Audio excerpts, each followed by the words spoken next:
Hi, I'm Dan Fleisch. When people hear that the subject of my new student's guide is vectors and tensors, a reasonably high percentage of them have the same question. What's a tensor? My goal for this video is to take about 12 minutes to answer that question, not using a bunch of mathematical equations, but instead some simple household objects, including children's blocks, small arrows, a couple of pieces of cardboard, and a pointed stick. I think the very best route to understanding tensors is to begin by making sure that you're solid on your understanding of vectors. If you've taken any college-level physics or engineering, you probably think of a vector as something like this: an arrow representing a quantity that has both magnitude and direction, wherein the length of the arrow is proportional to the magnitude of the quantity, and the orientation of the arrow tells you the direction of the quantity. This could represent the force of gravity on an object, or the strength and direction of the Earth's magnetic field, or the velocity of a particle in a flowing fluid. But vectors can represent other things as well, such as an area. How does a vector represent an area? It's pretty straightforward. You simply make the length of the vector proportional to the amount of the area, the number of square meters in the area. And then you make the direction of the arrow perpendicular to the surface. So, in that way, this can represent an area as well. So vectors can represent lots of things. But if you want to take this step beyond thinking of vectors as representing quantities with magnitude and direction, to understanding that vectors are members of a wider class of object called tensors, then you have to make sure you understand vector components and basis vectors. If you're even going to think about the components of a vector, you better get yourself one of these. This represents a coordinate system. In this case, I've picked the simplest one: an x-axis, a y-axis, and a z-axis, all meeting at right angles. This represents the Cartesian coordinate system. And the thing to remember about coordinate systems is they come along with coordinate basis vectors. You probably ran into these as unit vectors. And the thing to remember about these little guys is they have a length of 1. One what? One of whatever the units are that you're going to express the length of your vector in. And the direction of the basis vectors, or unit vectors, is in the direction of the coordinate axes. So this might represent the unit vector in the x direction. That's often called x with a little hat over it, or sometimes I hat. That's the x hat unit vector. It points in the direction of increasing x coordinate. Likewise, the y hat, sometimes called the j hat unit vector, points in the direction of increasing y. And the z hat, or k hat unit vector, points in the direction of increasing z. Once you have the coordinate system and the unit vectors in place, now you're in a position to find the components of your vector. But how exactly do you do that? I think it's easiest to understand how to find vector components if you begin with a vector in the xy plane. So I'm going to lay this vector in the xy plane at some angle to the x-axis.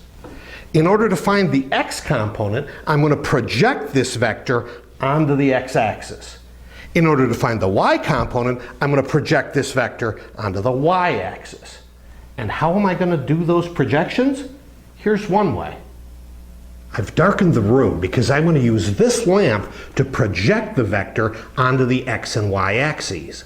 First, I'm going to shine the light perpendicular to the x-axis, that is parallel to the y-axis, and look for the shadow of the vector on the x-axis. That will be the x component of this vector.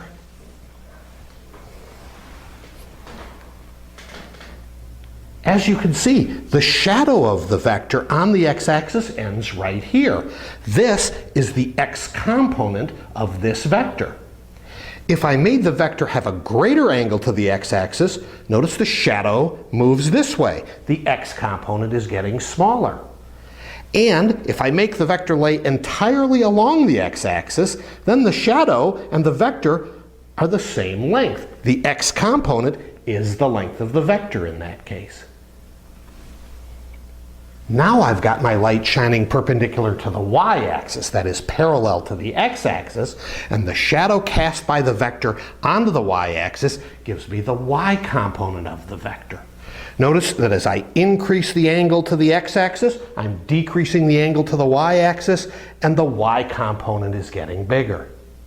Another way of visualizing vector components is to ask yourself, to get from the base of the vector to the tip of the vector, how far do I have to go in the x direction, and how far do I have to go in the y direction? In other words, how many x hat or I hat unit vectors and how many y hat or j hat unit vectors would it take to get from the base to the tip of this vector? I can show you this if I get rid of these axes and just line up some x hat basis vectors. These are going to go in the x direction, obviously.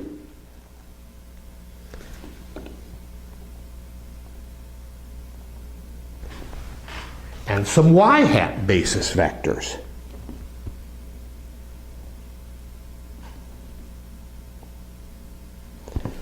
So in other words, this vector is made up of about 4 x hat and 3 y hat.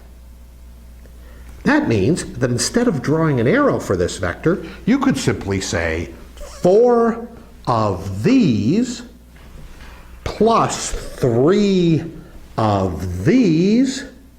And if you want to be complete, since there's no z component to this vector, 0 of these. That is the same as this. In other words, this is a perfectly valid representation of that vector. And of course, if you know the basis vectors, you wouldn't even have to put these on, would you?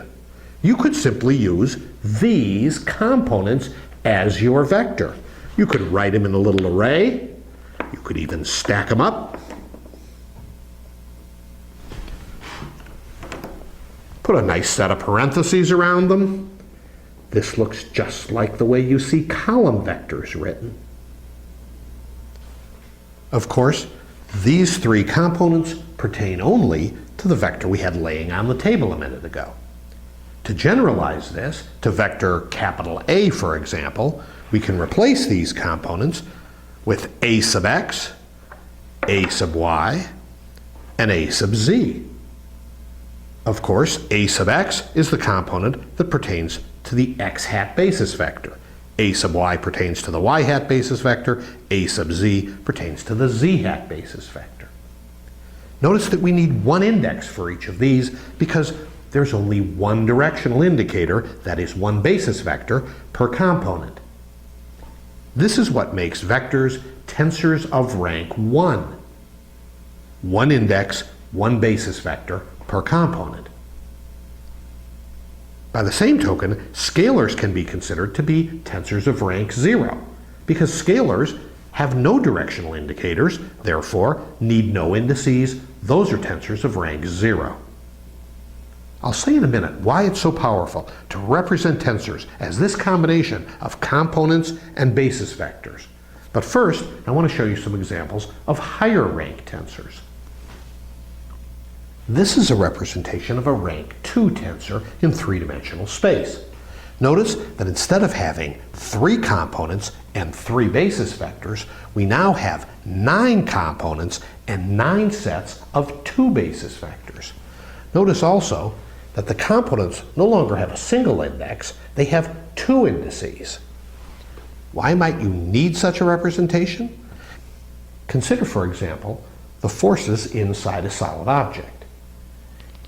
Inside that object, you can imagine surfaces whose area vectors point in the x, or in the y, or in the z direction. And on each of those types of surface, there might be a force that has a component in the x, or in the y, or in the z direction.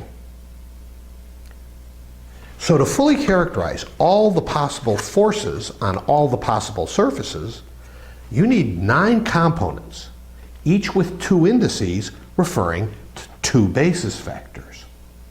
So for example, a sub xx might refer to the x-directed force on a surface whose area vector is in the x direction. A sub yx might refer to the x-directed force on a surface whose area vector is in the y direction, and so forth. This combination of 9 components and 9 sets of 2 basis vectors makes this a rank 2 tensor. This is a representation of a rank 3 tensor in 3-dimensional space. 27 components, each pertaining to one of 27 sets of 3 basis vectors.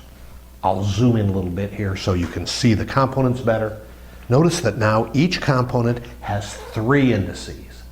A sub xxx pertains to 3x basis vectors. A sub xyx pertains to 2x and 1 y basis vector, and so forth. This entire front slab has x as the 3rd index and pertains to these 9 sets of basis vectors.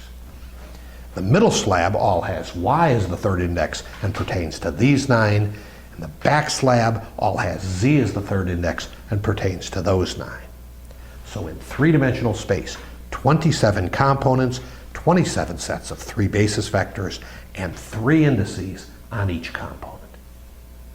You may be wondering, what is it about the combination of components and basis vectors that makes tensors so powerful?